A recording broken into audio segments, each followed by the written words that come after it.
Hello and Namaste. Welcome back to Devise with Pankaj. I'm your host Pankaj Mittal. And today I want to talk to you from a quiet place. Not from a stage, not from a mountain top, not like someone who has figured everything out. Just like someone sitting across from you before sunrise. When the world is still silent, when nobody is performing, when a person can finally be honest with himself. Let me ask you something. When was the last time someone asked you what you wanted and you answered without flinching? Not what you want for dinner, not what you want to buy, not what you want others to think of you. I'm talking about the other thing. The thing you used to answer quickly when you were younger. The thing you once spoke about without shame. The thing that made your eyes light up before life taught you to be careful. Most of us had an answer once, and somewhere along the way, most of us stopped saying it. Some of us stopped because we failed once. Some stopped because family needed us to become practical. Some stopped because people laughed. Some stopped because money became louder than imagination. Some stopped because responsibility entered the room. And dreams quietly moved to the corner. And slowly, we started calling our own dreams childish, unrealistic, impossible, immature, a waste of time. But before we go further, I want to bring someone into this conversation. Dr. A.P.J. Abdul Kalam, India's beloved scientist, our former president, a man who built rockets, but also built dreams in the hearts of millions. And he once said something that has stayed with me for years. Dream is not that which you see while sleeping. It is something that does not let you sleep. Now think about that for a moment. Because most of us were taught that dreaming is soft, something for children, something for night, something that belongs to sleep. But he was saying the opposite. A real dream does not put you to sleep. It wakes something inside you. It sits with you when everyone else has gone quiet. It follows you into your ordinary days. It does not shout every time. Sometimes it whispers. But it keeps returning. So, if that is true, then we must ask a very important question. What exactly is a dream? Because I think, my friend, many of us confuse desire with dream. A dream car, a holiday, fame, followers, a bigger house, popularity, money, wanting someone else's life after watching 3 minutes of it on a screen. These things are not wrong. Please understand me clearly. There is nothing wrong in wanting comfort. There is nothing wrong in wanting success. There is nothing wrong in wanting money. These can be desires, they can be rewards, they can be milestones, they can be signs that your work is growing. And it is important to know the difference. Because if you treat a desire like a dream, you will exhaust your soul. A desire usually asks, what can I get? A dream asks something deeper. What am I willing to become? A desire wants the fruit. A dream is willing to become the tree. A desire often comes from comparison. You see someone else's life, someone else's car, someone else's body, someone else's business, someone else's popularity, and suddenly you think, this is what I want. But sometimes that is not your dream. That is just borrowed hunger. A real dream comes from a deeper place. It was inside you before the world showed you what success should look like. It was inside you before people started measuring life in followers, views, money, and status. A desire may disappear once comfort arrives, but a dream keeps calling. Even after comfort, even after failure, even after delay, even after silence. A real dream is connected to purpose, to joy, to creation, to contribution, to excellence, to service, to the kind of life you are willing to build with discipline. Not just the photograph of a life you want others to admire. And once you know whether you are holding a desire or a dream, your whole approach changes. Because a desire wants decoration, but a dream carries life inside it. That is why today I want to give you one picture, just one. A dream is like a seed under the soil. From the outside, nothing seems to be happening. No green, no movement, no proof, nothing to show people, nothing to post, nothing to explain. But underneath, in darkness, under the pressure of the earth, the seed may be doing the most important work of its life. It is breaking open. And that is the strange truth about every seed. It cannot become a tree while it is still protecting its old shape. Something has to break. The shell has to open. The comfort has to go. The seed has to surrender to a process it cannot fully see. And maybe dreams are like that too. Maybe the time when nothing seems to be happening is not always wasted time. Maybe sometimes life is preparing something silently. But here is the mistake most of us make. We dig the seed up every day to check if it has grown. We keep asking, is it working? Is it too late? Did I waste my time? Will people laugh? What if I fail again? What if nothing happens? And in that panic, we kill the very thing we are trying to protect. A seed needs water. It needs patience. It needs soil. It needs time. It does not need your fear checking on it every morning. I know this because I have done it too. I'm not saying this as someone who has always protected his dreams perfectly. I have also buried things. I have also left things unfinished.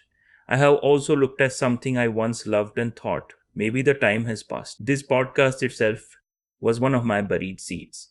There was a version of me who started this show with a full heart. I used to write. I used to record. I used to speak to you about hope, fear, attitude, grief, goals, focus, and the strange ways in which life tests a human being. And then life moved into a season where I had to keep my attention elsewhere. I will not walk you through all of it. Some chapters are not meant for a microphone, but I will tell you this much. Some responsibilities became louder than the microphone for a while. I did not stop thinking about this show. I only stopped recording it. The dream was not dead, it was buried under the weight of life for some time. And maybe that is why this episode had to be about dreams.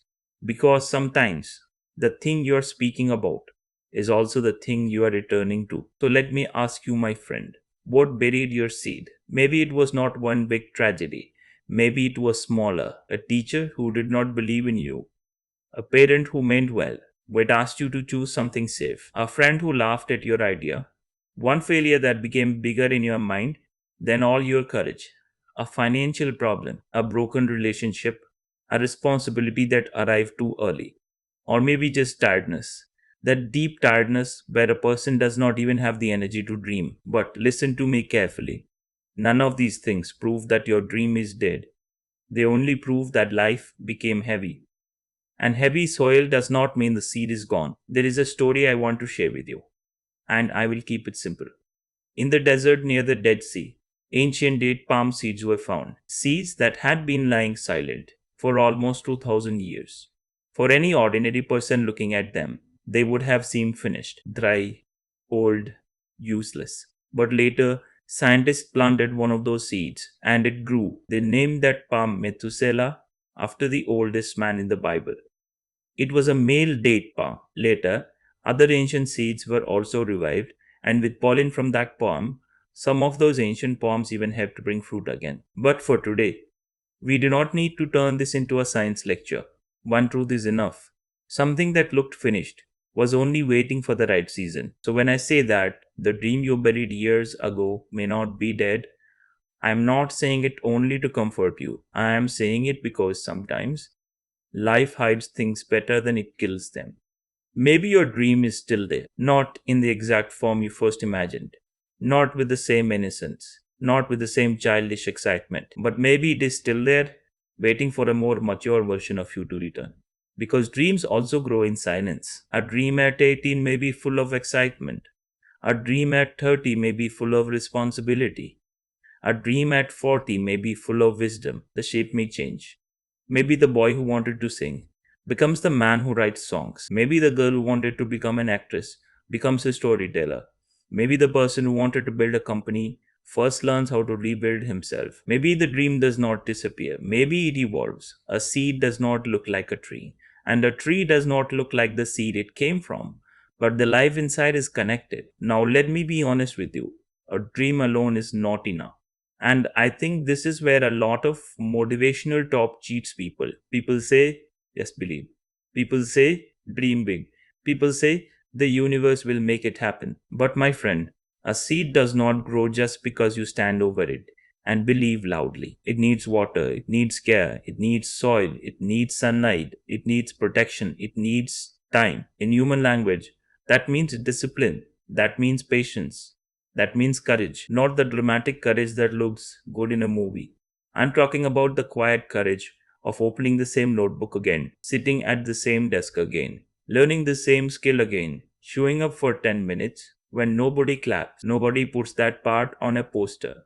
But that is where dreams survive. There is an old film line I have carried with me for a long time. I will not repeat the whole thing word for word because that belongs to the film. but the idea inside it has stayed with me far longer than the film itself. The idea is simple.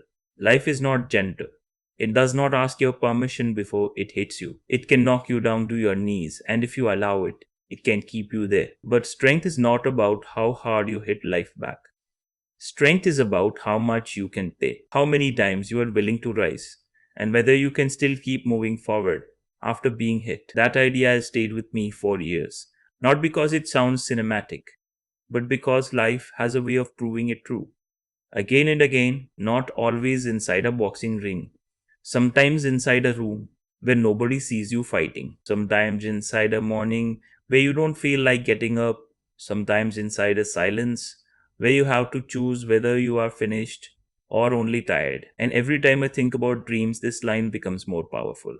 Because most of us are not afraid of effort, we are afraid of uncertain results. Will people accept it? Will I make money? Will I be too late? You are given the right to plant. You are given the right to water. You are given the right to protect the seed. The fruit arrives in its own season. Faith is not sitting idle and waiting for magic. Faith is doing your part when the fruit is not yet visible.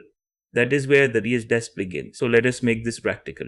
Because a beautiful thought that changes nothing in life becomes another decoration in the mind. First, write down the dream you abandoned, not the polished version, not the version that sounds impressive, the real one. Maybe you wanted to write, maybe you wanted to sing, maybe you wanted to start a business, maybe you wanted to help people, maybe you wanted to study something, maybe you wanted to travel, maybe you wanted to create something of your own.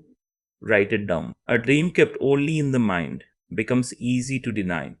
A dream written on paper starts looking back at you. Second, ask yourself honestly, is this dream still alive in its old form or has it changed shape? Do not become a prisoner of the first version of your dream. Sometimes life does not kill the dream, it matures it. Maybe the dream needs a new form now. Maybe it needs a smaller beginning.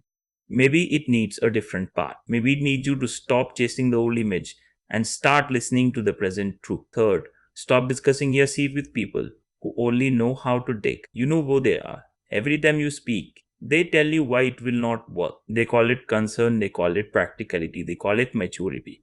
But sometimes concern is just fear wearing decent clothes. I'm not saying you should stop listening to wise people. Good advice is a blessing, but do not keep your dream in the hands of people who have never protected their own. Some dreams need privacy before they need announcement. 4. Take one small action in the next 24 hours, not a big dramatic step, not a public declaration, not from tomorrow my life will change. One small action, open the document, write the first paragraph, make the phone call, search the course, clean the workspace, record the first rough audio, read 10 pages. Practice for 15 minutes. Small is not weak. A seed is small. A matchstick is small. A first step is small, but small things begin fires, forests, and journeys. Fifth, build a quiet routine around a dream. Do not wait for motivation. Motivation is weather, it comes and goes. Discipline is soil, it holds the seed, even when the weather changes. Give your dream 10 honest minutes every day. Instead of waiting for the perfect 2 hours, that never comes. 10 minutes may look like nothing, but 10 minutes repeated with sincerity becomes a road. And a road, my friend, can take you very far. I do not know how long your dream has been under the ground. I do not know who buried it. Maybe life did. Maybe fear did. Maybe someone else's words did. Maybe your own disappointment did. But I know this much. If it still hurts when you think about it, something is still alive there. We do not grieve things that never mattered. So do not rush to declare your dream dead just because it has been silent. Silence is not always death. Sometimes silence is preparation. The seed does not make noise while it is growing. The dawn does not shout before it arrives. The river does not explain itself while cutting through stone. Life works quietly before it becomes visible. So today, whenever you are listening to this, do not dig the seed up again.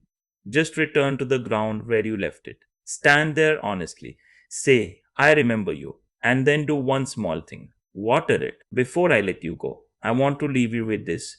Be gentle with your buried dream. Do not dig at it out of fear. Do not abandon it out of shame. Do not insult it because others did not understand it. Do not punish yourself because you took time to return. Sometimes a person does not come back late. Sometimes he comes back exactly when he has finally become strong enough to carry what he once only imagined. May you find the courage to plant again. May you find the patience to wait without despair. May you find the discipline to water what nobody else can see.